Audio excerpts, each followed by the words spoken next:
अस्सलामु अलैकुम। Second year biology के लेक्चर में आपको वेलकम करते हैं। डियर स्टूडेंट्स, आपको पता है कि हम लोग चैप्टर नंबर 18 रिप्रोडक्शन का टॉपिक पढ़ रहे हैं। इससे पिछले लेक्चर में हम लोगों ने फोटो पीरियडिज्म का टॉपिक स्टार्ट किया था और उसमें classification of plant on the basis of photo periodic qualities हमने डिस्कस किया था, लॉन्ग डे, शॉर्ट डे और डे न्यूट्रल प्लांट्स को।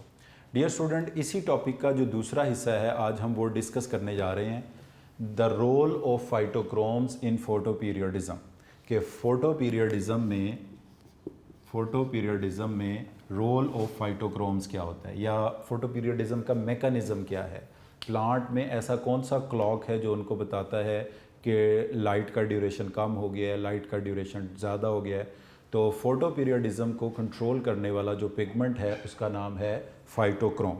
तो सबसे पहले हम इसको डिस्कस करेंगे कि ये फाइटोक्रोम क्या है और ये कैसे वर्क करता है। तो डियर स्टूडेंट, ये एक आपकी बुक में एक इसका फ्लो चार्ट भी बना हुआ है, ये बहुत इंपॉर्टेंट है। इसमें कुछ एक दो पॉइंट्स अगर मैं इसमें इजाफी लिखता हूँ तो आपने वो लिख लेने हैं। फाइटोक्रोम एग्जिस्ट करता है डियर स्टूडेंट दो फॉर्म्स के अंदर। इसकी एक फॉर्म को हम कहते हैं P66, P का मतलब यही है फाइटोक्रोम्स। दूसरी इसकी फॉर्म को हम कहते हैं P730। तो phytochrome exist in two form, that is P660 and P730, and both these forms are inter convertible. ये दोनों फॉर्म्स एक दूसरे के अंदर चेंज हो सकती हैं। लाइक P660 P730 में कन्वर्ट हो सकता है, P730 P660 में कन्वर्ट हो सकता है। अब इस कन्वर्जन्स को कौन से फैक्टर्स हैं जो कंट्रोल करते हैं। नंबर 1 पर इस कन्वर्जन को जो फैक्टर कंट्रोल करता है P660 का P730 में कन्वर्ट होना, वो है red light. Red light dear student हम उसको कहते हैं जिसकी वेवलेंथ 660 नैनोमीटर हो। तो अगर प्लांट के ऊपर रेड लाइट फॉल करेगी तो जो फाइटोक्रोम्स P660 की फॉर्म में मौजूद हैं वो 660 नैनोमीटर की रेड लाइट की वेवलेंथ को एब्जॉर्ब करेंगे और 730 वाली फॉर्म में कन्वर्ट हो जाएंगे। इसके बाद P730 जो है, ये इसको P660 में कौन कन्वर्ट करता है।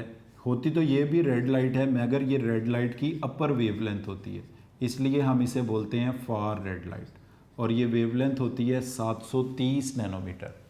तो रेड लाइट वो होगी जिसकी वेवलेंथ 660 नैनोमीटर हो। अपेरेंटली हमें तो ये रेड ही नज़र आएंगी दोनों, मगर रेड का शेड डिफरेंट होगा। और फार रेड जिसकी वेवलेंथ 730 नैनोमीटर हो। तो 730 नैनोमीटर अगर प्लांट के ऊपर फॉल कर रही है तो P730 P660 में कन्वर्ट हो रहा है, और अगर 660 नैनोमीटर की वेवलेंथ फॉल कर रही है तो P660 P730 में कन्वर्ट हो रहा है। इसके अलावा जो दूसरा इसकी कन्वर्जन की वजह बनता है वो ये, ड्यूरिंग द डे टाइम, दिन के वक्त में P660 P730 में कन्वर्ट होता है, और डार्क में, डार्क से मुराद क्या होती है, नाइट में, डार्क या नाइट में P730 P660 में कन्वर्ट होता है। यानी रात को P730 कम होता जाता है और P660 बढ़ता जाता है, और दिन में P660 कम होता जाता है, P730 बढ़ता जाता है। तो नेचुरली जो दिन और रात में ही ये कन्वर्जन होती है, मगर रेड लाइट और फार रेड लाइट भी इनको कंट्रोल कर सकते हैं। अब जो इसकी P730 वाली फॉर्म है, इस फॉर्म को कहा जाता है एक्टिव फॉर्म। एक्टिव फॉर्म इसलिए क्योंकि ये फॉर्म जो है वो ऑल द डे प्रोड्यूस होती है और ऑल द नाइट रिड्यूस होती है। और P660 वाली फॉर्म को कहा जाता है इनएक्टिव फॉर्म, और इनएक्टिव को क्विसेंट भी कहा जाता है। तो डियर स्टूडेंट, फाइटोक्रोम जो है एक ब्लू लाइट सेंसिटिव पिगमेंट है। अब एक और बात आपको मैं बता दूं कि ये जो फाइटोक्रोम है इसका खुद का कलर क्या है। ये एक ब्लू कलर का पिगमेंट है। अब ब्लू लाइट सेंसिटिव पिगमेंट ये है, और उसकी वजह ये है कि ये जो रेड और फार रेड लाइट्स हैं इनको तो ये एब्जॉर्ब कर लेता है। इसका खुद का कलर वो होगा जो वेवलेंस ये रिफ्लेक्ट करता है। तो डियर स्टूडेंट, अगर आप इस फ्लो चार्ट में देखें तो फाइटोक्रोम दो फॉर्म में एग्जिस्ट करता है, P660 P730। During the day time P660 P730 में कन्वर्ट होता है, और ड्यूरिंग द नाइट टाइम जो है वो P730 P660 में कन्वर्ट होता है। अब हम इस चीज़ को अप्लाई करते हैं SDPs के ऊपर। शॉर्ट डे प्लांट्स के ऊपर। और शॉर्ट डे प्लांट असल में क्या होते हैं, LNPs होते हैं, लॉन्ग नाइट प्लांट्स होते हैं। तो शॉर्ट डे प्लांट्स का मतलब होगा कि ड्यूरेशन ऑफ लाइट कम होगा। जैसे कोकैलिबर की हम एग्जांपल ले लें तो 8.5 आवर्स उसका फोटो पीरियड है और 15.5 आवर्स इसका डार्क पीरियड है। और हम इसमें पढ़ चुके हैं कि dark period short day plants में डार्क पीरियड की लेंथ क्रिटिकल लेंथ से ज़्यादा होनी चाहिए, यानी 15 साढ़े 15 घंटे से ज़्यादा होनी चाहिए। अगर 15.5 घंटे, 16 घंटे, 17 घंटे डार्क का ड्यूरेशन रहता है तो कौन सी कन्वर्जन ज़्यादा होगी, P730 कन्वर्ट हो रहा है P660 में नाइट में, और 8 घंटे कन्वर्ट हो रहा है 730 में। तो ओवरऑल इसका नतीजा ये निकलेगा कि प्लांट में P660 की मिकदार रिलेटिवली ज़्यादा होगी, greater than P660 is greater than P730। ये आप सब समझते होंगे इस सिंबल को। तो शॉर्ट डे प्लांट्स में फ्लावरिंग इंड्यूस करने के लिए जो रियल कंडीशन है वो ये है कि P660 should be in greater amount than P730। तो इसका मतलब ये है कोई भी ऐसा फैक्टर जो इस रिलेशनशिप को डिस्टर्ब करता है, यानी जो P730 को कम करे P660 को ज़्यादा करे, वो तो फ्लावरिंग को प्रमोट करेगा। और जो इसके अपोजिट काम करे, जो किसी भी वजह से P730 को बढ़ाने लग जाए और P660 को कम करने लग जाए, वो फ्लावरिंग को इनहिबिट करेगा। तो डियर स्टूडेंट, अब हम इसको अप्लाई करते हैं एक फ़्लो चार्ट के ज़रिए, इसी चीज़ को शॉर्ट डे प्लांट्स की एग्जांपल के ऊपर अप्लाई करके देखते हैं। अब इसमें ये 7-8 है इसके पॉइंट्स बनेंगे, आप लोगों ने इसको पॉइंट वाइज ही याद रखना है। जैसे नंबर 1 पर अगर हम इसमें कहते हैं, इस तरह से अगर हम ये एक स्ट्रिप बनाते हैं और इसमें डियर स्टूडेंट उसी तरह जिस तरह पिछले लेक्चर में आपको बताया था कि ड्यूरेशन ऑफ लाइट है, ड्यूरेशन ऑफ डार्क है, तो इसमें जो क्रिटिकल लेंथ है डार्क पीरियड की वो हम इधर करके इसको बना लेते हैं, इस पार्ट को शेड कर देते हैं। और हम ये बात डिस्कस किसके लिए कर रहे हैं, SDPs के लिए, शॉर्ट डे प्लांट्स के लिए। और यहाँ पर ये मैं लिख देता हूँ कि इसकी critical length of dark period जो है वो है 15.5 आवर्स। बाकियों को हमें लिखने की ज़रूरत नहीं है, अंडरस्टूड बात है। तो यहाँ पे 0 और यहाँ पर क्या है 24 घंटे। 24 घंटे में से अगर इसको 15.5 घंटे अंधेरे में रखा जाए तो इसका क्या नतीजा निकलेगा। अब हम इसमें वेरिएशंस देखते हैं। पहली वेरिएशन ये है कि डार्क पीरियड की लेंथ क्रिटिकल लेंथ से बढ़ जाए, ये बढ़कर कितनी हो जाए 16 घंटे हो जाए, 16 आवर्स डार्क पीरियड की लेंथ हो जाए। दूसरे में ये क्या हो कि ये क्रिटिकल लेंथ से कम हो जाए। क्रिटिकल लेंथ से जब डार्क पीरियड की लेंथ कम होगी तो ये फ़र्ज़ कर लें 14 आवर्स रह गई, 14 आवर्स। और क्या हो सकता है कि डार्क पीरियड की लेंथ क्रिटिकल लेंथ के बराबर ही हो या ज़्यादा ही हो। मसलन 16 घंटे क्रिटिकल लेंथ है डार्क पीरियड की, 15 घंटे 15.5 घंटे, ये 16 घंटे से ज़्यादा है। इसको बीच में इंटरप्ट कर दिया जाए विद सम अदर लाइट, इसके डार्क पीरियड को इंटरप्ट कर दिया जाए। यहाँ पर ये हमने इसके डार्क पीरियड को इंटरप्ट कर दिया for example with red light. और रेड लाइट आपको बताया उसको कहते हैं जिसकी वेवलेंथ 660 नैनोमीटर होती है। और नेक्स्ट क्या हो सकता है कि हम इसके डार्क पीरियड को इंटरप्ट कर दें विद फार रेड लाइट। है ये 16 घंटे का डार्क पीरियड, मगर इसको बीच में इंटरप्ट कर दिया जाए विद फार रेड।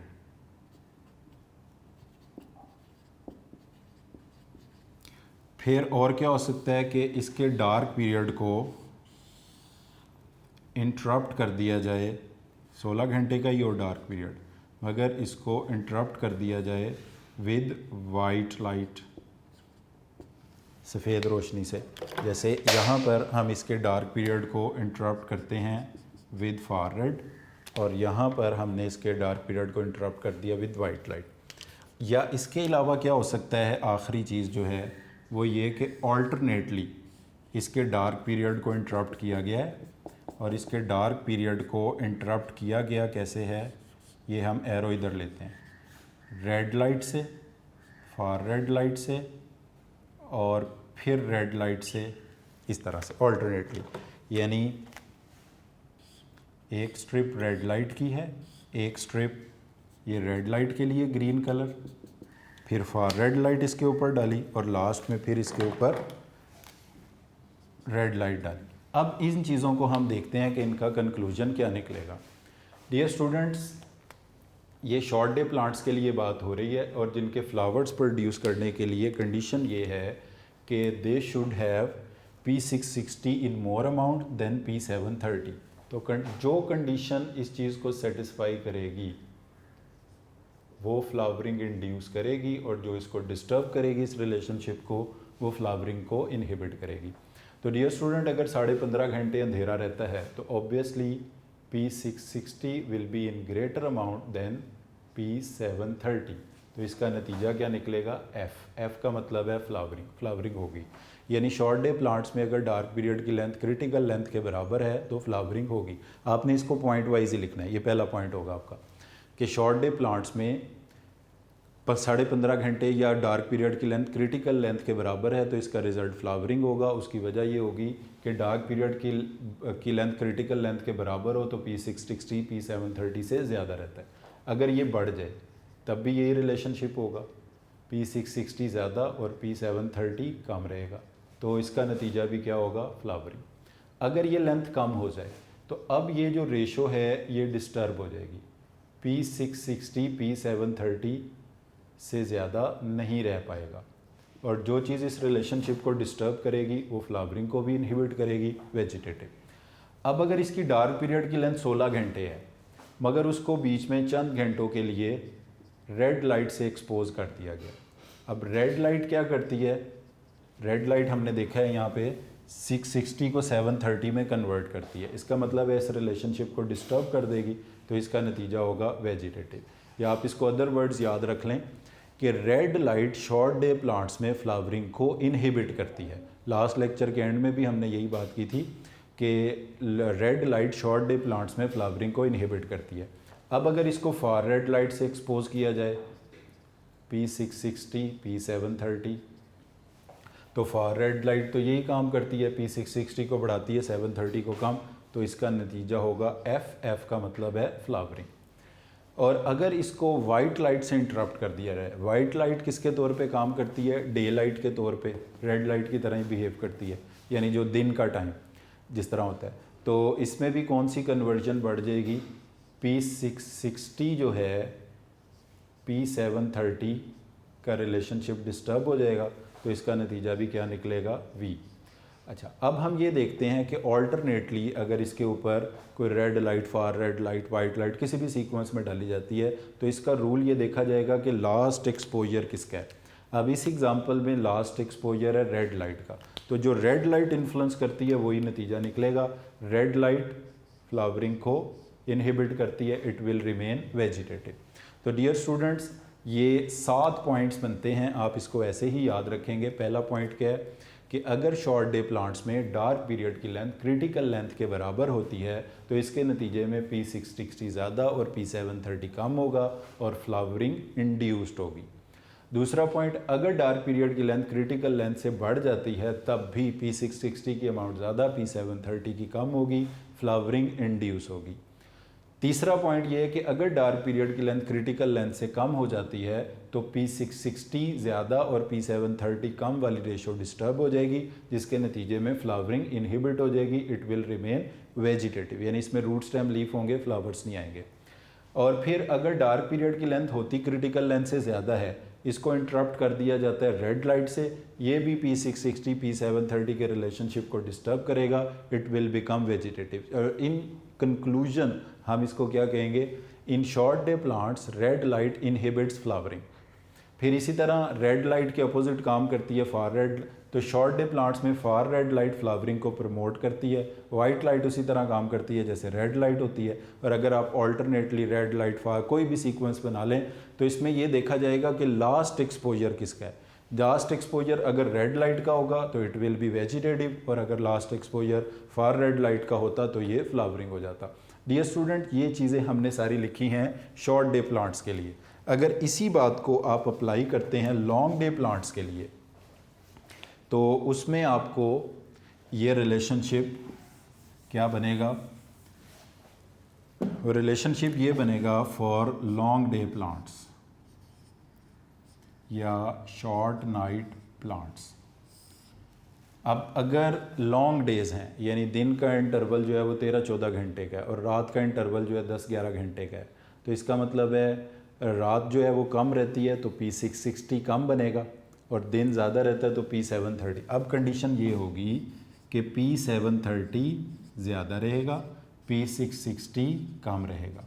तो वो दिन जब प्लांट के अंदर P730 की अमाउंट बढ़ना शुरू हो जाए, P660 कम होना शुरू हो जाए, ये इंडिकेशन होती है कि जो फोटो पीरियड है वो फोटो पीरियड जो है वो लॉन्ग हो गया और जो डार्क का पीरियड है वो कम हो गया।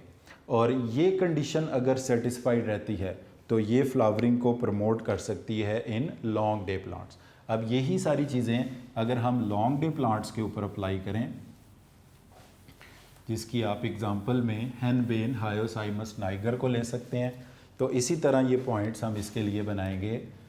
नंबर 1 हम ये कहते हैं कि डार्क हेनबेन में डार्क पीरियड की लेंथ आपको पता है कितनी है, 11 घंटे।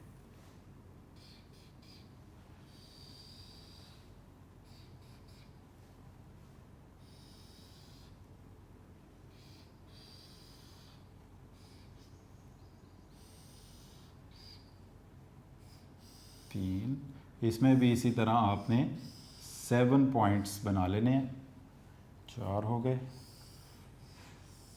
5, 6 और ये हो गए 7। इसका जो याद रखने का बेस्ट तरीका है ना वो ये है कि अब हम बात कर रहे हैं LDPs की, लॉन्ग डे प्लांट्स की। आप LDPs को समझ लें कि वो शॉर्ट डे प्लांट्स के उलट हैं। दोनों में से किसी एक को याद रख लें और दूसरा उसका उलट है, इस तरह से। अब इसके लिए कंडीशन क्या होगी, P730 ज़्यादा हो और P660 कंपैरेटिवली कम हो। अब यहाँ पर जो क्रिटिकल लेंथ है वो है, हेनबेन की हम बात करें डार्क पीरियड की, क्रिटिकल लेंथ है 11 घंटे, 11 आवर्स। अगर ये एग्जैक्टली 11 आवर्स है तो क्या होगा, अब क्या हो सकता है, ये 11 आवर्स से बढ़ के 13 आवर्स पे चली जाए तो क्या होगा, ये 11 आवर्स से कम होके 10 आवर्स पर आ जाए तो क्या होगा, और अगर ये 11 आवर्स से कम ही हो यानी कि 10 आवर्स ही हो मगर इसको इंटरप्ट कर दिया जाए with some other light that may be red light पहली बार, फिर इसको इंटरप्ट कर दिया जाए फार रेड लाइट से, फिर इसको इंटरप्ट कर दिया जाए वाइट लाइट से, फिर इसके ऊपर ऑल्टरनेटली मुख्तलिफ लाइट्स जो हैं उससे इसको इंटरप्ट किया जाए। अब इसका नतीजा क्या निकलेगा, 1 बाय 1 हम इनको देखते हैं। अगर तो डार्क पीरियड की लेंथ क्रिटिकल लेंथ के बराबर है जो कि 11 घंटे है, तो इसका मतलब है 11 घंटे अंधेरा रहेगा, जो 13 घंटे रोशनी रहेगी। P730 ज़्यादा, P660 कम रहेगा, रिज़ल्ट इसका होगा F। और long day plants dear student वो होते हैं जिसमें डार्क पीरियड की लेंथ क्रिटिकल लेंथ से शॉर्टर होनी चाहिए, हमने पढ़ा था। और अगर ये P730 जो है P660 से ज़्यादा नहीं रहता, ऐसा कब होगा, जब ड्यूरेशन ऑफ डार्क बढ़ जाए, तो इसका रिज़ल्ट क्या होगा, V का मतलब है वेजिटेटिव। और अगर डार्क पीरियड की लेंथ कम है तो ये कंडीशन सेटिस्फाइड रहेगी, और F का मतलब है फ्लावरिंग। और अगर इसको इंटरप्ट किया जाता है रेड लाइट से, रेड लाइट जो है ये कन्वर्जन करती है 660 की 730 में, तो इसका मतलब है 730 तो और ज़्यादा होगा और P660 कम होगा, तो कंडीशन सेटिस्फाइड है, F फ्लावरिंग। यानी शॉर्ट डे प्लांट्स में रेड लाइट फ्लावरिंग को इनहिबिट कर रही है, मगर लॉन्ग डे प्लांट्स में रेड लाइट जो है वो फ्लावरिंग को प्रमोट कर रही है। इसके बाद डियर स्टूडेंट, अगर इसको इंटरप्ट किया जाता है with some other light that is far red light, जिसकी वेवलेंथ होती है 730 नैनोमीटर, इससे इसको इंटरप्ट किया जाता है तो इसका नतीजा ये निकलेगा कि 730 कम होगा और 660 ज़्यादा होगा, यानी ये रिलेशनशिप मेंटेन नहीं रह सकेगा और इसके नतीजे में वेजिटेटिव। अब ये भी देख लें उलट है, फार red light short day plants में फ्लावरिंग को प्रमोट करती है मगर लॉन्ग डे प्लांट्स में इनहिबिट, और रेड लाइट आपको पता है वैसे ही काम करती है जैसे वाइट लाइट जैसे कि रेड लाइट काम करती है, तो ये कंडीशन सेटिस्फाइड रहेगी, फ्लावरिंग होगी। और अगर आप ऑल्टरनेटली इनको एक्सपोज करते हैं, यही हम सीक्वेंस यहाँ भी रखते हैं कि पहले हम इसको रेड लाइट डालते हैं, फिर फार रेड और फिर रेड लाइट, ये एरो बना दें ताकि इस तरफ जा रहे हैं। अच्छा, अब इसका नतीजा क्या निकलेगा, यही देखा जाएगा कि लास्ट एक्सपोजर किसका है। अब लास्ट एक्सपोजर इस एग्ज़ाम्पल के मुताबिक जो है वो बनता है रेड लाइट का, और red light long day plants में हमने देखा फ्लावरिंग को प्रमोट करती है, तो इसका नतीजा क्या होगा, एफ होगा। डियर स्टूडेंट, इनके पॉइंट्स को भी मैं कंक्लूड कर देता हूँ कि लॉन्ग डे प्लांट्स में अगर डार्क पीरियड की लेंथ क्रिटिकल लेंथ के बराबर है, P6 730 ज़्यादा P6 60 कम है, तो इसका नतीजा फ्लावरिंग होगी। मगर डार्क पीरियड की लेंथ बढ़ेगी तो वेजिटेटिव हो जाएगा, कम होगी तो भी फ्लावरिंग होगी। डार्क पीरियड रेड लाइट से इंटरप्ट होगा तो फ्लावरिंग प्रमोट होगी, यानी लॉन्ग डे प्लांट्स में रेड लाइट फ्लावरिंग को प्रमोट करती है, फार रेड लाइट फ्लावरिंग को इनहिबिट करती है, वाइट लाइट फ्लावरिंग को प्रमोट करती है। और ऑल्टरनेटली जब आप लाइट से डार्क पीरियड को इंटरप्ट करते हैं तो फिर देखा जाता है कि लास्ट एक्सपोजर किसका है। डियर स्टूडेंट्स, जिस तरह से ये टॉपिक आपकी बुक में लिखा हुआ है इसको समझने में मुश्किल होती है, ये जिस तरह से मैंने कुछ फ्लो डायग्राम्स बनाई हैं तो आप लोग भी इसको बना लें और इनको इसी तरह एक एक पॉइंट करके एक्सप्लेन करें। बेशक इसका नोट्स के तौर पे अपने तौर पे लिख के खुद बना लें, तब आप इस टॉपिक को अंडरस्टैंड कर पाएंगे। अब इसके बाद डियर स्टूडेंट, आखिर में एक छोटी सी कंक्लूडेड बात है इस टॉपिक के हवाले से, वो ये है कि फाइटोक्रोम्स जो हैं वो इस पर सारी डिस्कशन से ये हमें पता चला है कि जो फाइटोक्रोम्स हैं ना वो डिटेक्ट करते हैं कि लॉन्ग डेज़ हैं या शॉर्ट डेज़ हैं। तो बायोलॉजिकल क्लॉक जो है वो प्लांट्स के अंदर किस फॉर्म में रन कर रहा है, इंटर कन्वर्जन ऑफ P660 और P730 की फॉर्म में। अब यहाँ पर एक हार्मोन का जिक्र किया गया है जिसका नाम है florigen. The biological clock when stimulated cause the production of florigen hormone in the leaves which travel through phloem to the floral buds and initiate flowering. ये एक हार्मोन है जो इस प्रोसेस को, फिनोमेना को कंट्रोल कर रहा है, जिसको हम बोलते हैं फ्लोरिजिन। अच्छा, अब डियर स्टूडेंट क्या होगा कि जब फोटो पीरियड यानी कोई सी भी कंडीशन जो लॉन्ग डे या शॉर्ट डे प्लांट के लिए है वो फेवरेबल कंडीशन फुलफ़िल हो जाएगी, फोटो पीरियड जो होगा वो फ्लावरिंग के लिए सूटेबल होगा, तो ये फ्लोरिजिन हार्मोन प्रोड्यूस कहाँ होगा, ये फ्लोरिजिन हार्मोन प्रोड्यूस होगा लीव्स में, और लीव्स से ये फ्लोरिजिन हार्मोन फ्लोएम के ज़रिए होता हुआ पहुँचेगा टू दी फ्लोरल बर्ड, और वहाँ पर ये फ्लावरिंग को इनिशिएट करने का बाइस बनेगा। तो डियर स्टूडेंट, यहाँ पर ये हमारा रोल ऑफ फाइटोक्रोम्स का टॉपिक जो है वो मुकम्मल हुआ है। इसके बाद एक छोटा सा टॉपिक है जो हमने शुरू में बात की थी कि दो चीज़ें मेनली फ्लावरिंग को इफ़ेक्ट करती हैं, सीड प्रोडक्शन को, फ्रूट प्रोडक्शन को। एक तो फोटो पीरियड था और दूसरा था टेम्परेचर। तो इस टॉपिक को हम नाम देंगे वर्नलाइजेशन का। ये शॉर्ट क्वेश्चन के लिए एक छोटा सा टॉपिक है।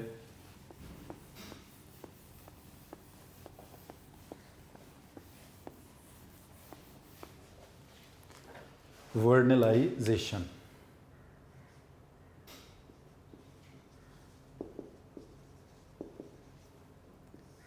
वर्नलाइजेशन में डियर स्टूडेंट्स दो टर्म्स सबसे पहले हम डिस्कस करेंगे। एक टर्म यहाँ लिखी गई है बाईएनियल्स। बाईएनियल्स बोलते हैं ऐसे प्लांट्स को जिनके 2 फसलें होती हैं, जिनकी लाइफ साइकिल में 2 बार फूल, फल, बीज, सीड, फ्रूट, फ्लावर्स पैदा होते हैं, उसके बाद ये प्लांट्स हमेशा के लिए ख़त्म हो जाते हैं। इनको हम कहते हैं बाईएनियल्स।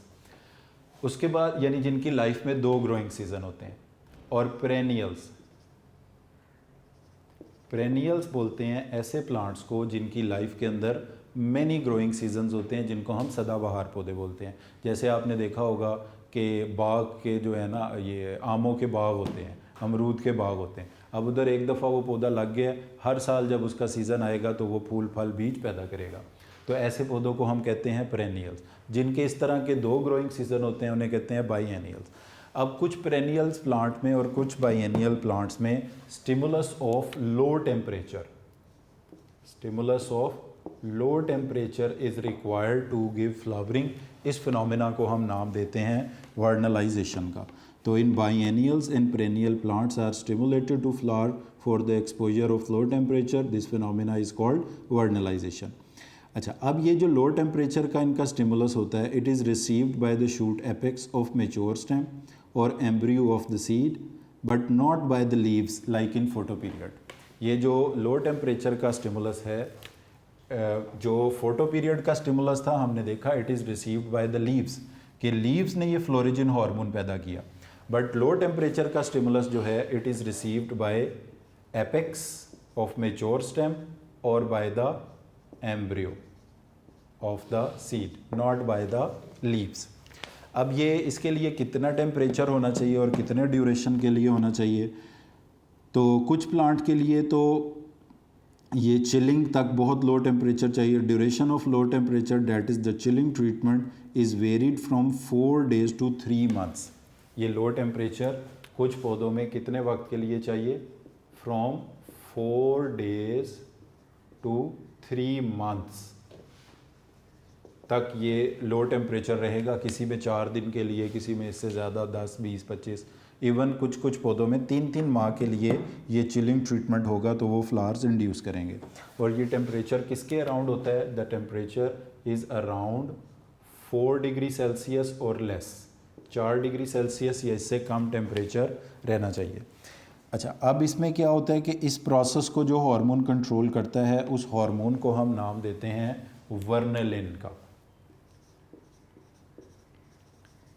वर्नलिन बेसिकली जिबरलिन ही है।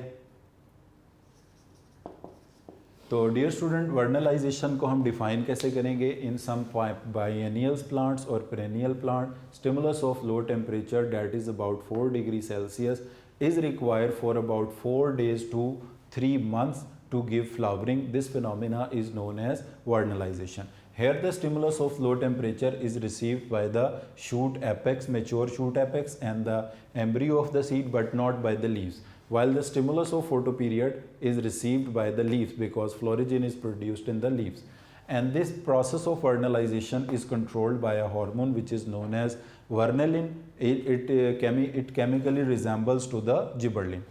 डियर स्टूडेंट, अब ये दोनों फिनोमेनाज जो हैं ये इकट्ठे अपीयर होने चाहिए। जैसे सर्दियों के दिन आ गए, शॉर्ट डेज स्टार्ट हो गए, मगर टेम्परेचर कम नहीं हुआ, तो इसका मतलब है फ्लावरिंग डिले हो जाएगी, यानी उनको स्टिमुलस ऑफ लो टेम्परेचर नहीं मिल रहा, मगर फोटो पीरियड का मिल रहा है उनको। इसी तरह यानी दोनों फिनोमेनाज में, फोटो पीरियडिज्म और वर्नलाइजेशन में सिंक्रोनाइजेशन की ज़रूरत है। यानी अगर फोटो पीरियड का स्टिमुलस अचीव हो गया फ्लावरिंग के लिए, साथ ही लो टेम्परेचर का स्टिमुलस भी अचीव हो जाएगा, तो टाइम पे फूल आएंगे, टाइम पे सीड फ्रूट पैदा होंगे। और अगर दोनों में से कोई एक प्रोसेस अकम्पलिश नहीं हो रहा, तो फ्लावरिंग और अकॉर्डिंगली सीडिंग और फ्रूटिंग जो होगी वो डिले हो जाएगी। तो डियर स्टूडेंट, यहाँ पर ये टॉपिक बज़ाहिर एक छोटा सा टॉपिक है, ज़्यादातर MCQ शॉर्ट क्वेश्चन वाली चीज़ें इसमें से पूछी जाती हैं, मगर बोर्ड में ये टॉपिक लॉन्ग क्वेश्चन के तौर पर भी एक बार पूछा गया है, तो आपने इसको कंसिडर करना है लॉन्ग क्वेश्चन के लिए भी, माइट भी आपके लिए भी यही टॉपिक पूछ लिया जाए। तो डियर स्टूडेंट, यहाँ पर ये हमारे दोनों टॉपिक मुकम्मल होते हैं, role of phytochromes in photoperiodism, और इसके साथ साथ जो टॉपिक हमने डिस्कस किया है वर्नलाइजेशन का। फाइटोक्रोम्स में हमने कंपैरिजन की फॉर्म में डिस्कस किया है long day short day plants को, तो आपने इसमें फाइटोक्रोम्स जब ज़्यादा होंगे या कम होंगे अकॉर्डिंगली उसमें आपने इसको देख लेना है। तो कंपैरिजन में याद रखने का तरीका ये है कि एक को याद रखें, दूसरे को उसके साथ कंपेयर कर लें। तो आज के लेक्चर को डियर स्टूडेंट हम यहीं पे वाइंड अप करते हैं। वर्नलाइजेशन तक हमने पढ़ लिया है। नेक्स्ट टॉपिक्स को हम नेक्स्ट लेक्चर में स्टार्ट करेंगे। Thank you very much for today.